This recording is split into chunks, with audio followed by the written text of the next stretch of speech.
حضرت ذوالقرنین رضی اللہ تعالیٰ عنہ، اللہ تعالیٰ نے انہیں زمین میں اقتدار دیا تھا۔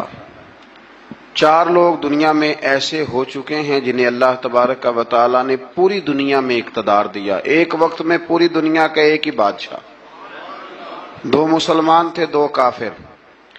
مسلمانوں میں حضرت سلیمان علیہ السلام اور جناب ذوالقرنین علیہ السلام، اور کافروں میں بخت نصر اور نمرود۔ یہ 2 لوگ ہیں جنہیں اللہ نے پوری دنیا میں اقتدار دیا، اور پھر اس کے بعد آنے والے وقت میں اللہ تعالیٰ امام مہدی کو سارا اقتدار عطا فرمائے گا، پوری دنیا کا۔ حضرت ذوالقرنین کے بارے میں 2 روایات ہیں، ایک تو یہ ہے کہ وہ نبی تھے اور ایک یہ ہے کہ نہیں وہ ولی تھے، لیکن مجھے حضرت مولا علی شیر خدا رضی اللہ تعالیٰ عنہ کا قول ملا ہے جس میں آپ نے فرمایا کہ نہیں وہ نبی نہیں تھے، تو اس لیے میرا نظریہ یہی ہے کہ وہ اللہ کے ایک نیک بندے تھے۔ اللہ نے انہیں پوری زمین میں اقتدار دیا۔ وہ ایک مہم پہ نکلے، ان کا ارادہ بنا کہ میں ذرا دنیا کا چکر لگاؤں، تو انہوں نے سفر شروع کیا کہ میں دیکھوں ذرا سورج غروب کہاں ہوتا ہے۔ تو فرماتے میں پہنچا، بڑا گیا، لیکن میں اس مقام تک پہنچ گیا جہاں سورج غروب ہوتا ہے، تو پھر میں نے دیکھا کہ ایک سیاہ کنواں ہے جس کے اندر جا کے وہ چھپ گیا ہے، لیکن رب کریم کی اس حقیقت تک میں پہنچ سکا نہیں۔ پھر آپ فرماتے ہیں کہ میں آگے نکلا تو مجھے ایک قوم کے بارے میں بتلایا گیا جو بڑی خونخوار قوم تھی، بڑی خونخوار، اس کو یاجوج اور ماجوج کہا جاتا ہے۔ یہ قوم اتنی خونخوار تھی کہ یہ درندوں کو بھی کھا جایا کرتے تھے، اتنے لمبے چوڑے ان کے قد تھے، اتنے زیادہ طاقتور تھے کہ سانپ اور بچھو بھی کھا جاتے تھے۔ یہ نکلا کرتے تھے سبزے کے دنوں میں تو ساری کھیتیاں اجاڑ جاتے تھے، ہر چیز تباہ کر جاتے تھے، حتیٰ کہ انسانوں تک کو کھا جاتے تھے۔ تو حضرت ذوالقرنین جب وہاں پہنچے، اللہ تبارک و تعالیٰ نے انہیں ان مظلوم لوگوں کا مددگار بنایا جن پر یاجوج اور ماجوج کی قوم ظلم کرتی تھی۔ انہوں نے آپ سے کہا کہ حضور مہربانی فرمائیں، اس قوم سے تو ہماری جان چھڑائیں۔ آپ نے فرمایا تم میری مدد کرو۔ انہوں نے کہا حضور کس طرح؟ فرمایا بس جسمانی طور پر میری مدد کرو۔ تو آپ نے پھر وہاں ایک دیوار بنائی، ایک دیوار، لوہا کاٹ کر، سیسا پگھلا کر، پتھر ڈال کر ایک بڑی موٹی تازی دیوار بنائی، اور اتنی اونچی بنائی، اور پھر اس کے چاروں جانب آگ جلائی تاکہ وہ لوہا اس طرح پگھل جائے کہ وہ دیواروں کے ساتھ چپک جائے، تاکہ کوئی آدمی پیر رکھنا چاہے تو پیر رکھ کے اس پہ چڑھ نہ سکے۔ آپ نے وہ دیوار بنائی۔ اب اس قوم کا حال یہ ہوا کہ وہ اس کے اندر قید ہیں، وہ صبح جب اٹھتے ہیں تو اس کو توڑنا شروع کرتے ہیں، توڑتے رہتے ہیں، تو جب شام ہوتی ہے تو ان میں سے ہر روز ایک شخص کہتا ہے اتنی رہنے دو، باقی کل کریں گے۔ لیکن جب وہ سویرے اٹھتے ہیں تو اللہ تعالیٰ اس دیوار کو پھر سے مضبوط فرما دیتا ہے۔ نبی کریم علیہ السلام نے فرمایا قرب قیامت میں ایک وقت آئے گا، قیامت کے قریب جا کے ایک ٹائم ایسا آئے گا کہ اس مخلوق میں سے ہی ایک شخص پکارے گا اور پکار کے کہے گا کہ اب سو جاؤ انشاءاللہ۔ اللہ ان کی زبان پہ جاری کہے گا اب سو جاؤ اور سویرے انشاءاللہ یہیں سے شروع کریں گے۔ تو فرمایا وہ چونکہ انشاءاللہ کہیں گے تو پھر اللہ تبارک و تعالی اگلے دن اس دیوار کو وہیں پہ رکھے گا جہاں رات کو انہوں نے اسے چھوڑا تھا۔ اگلے دن وہ توڑیں گے تو دیوار ساری ٹوٹ جائے گی، اور پھر اللہ تبارک و تعالیٰ کا فضل ہوگا تو مسلمان کی طرف وہ بڑھیں گے، وہ قتل و غارت کریں گے، پھر سے وہی درندگی کریں گے۔ تو پھر حضرت عیسیٰ علیہ السلام ان کے لیے دعا کریں گے، تو دعا کا یہ حال ہوگا کہ ان کے وجود پر کچھ ایسی چیزیں برآمد ہوں گی جن کی وجہ سے وہ مر جائیں گے، ختم کر دیے جائیں گے، قیامت کے قریب جا کے وہ دوبارہ آئیں گے۔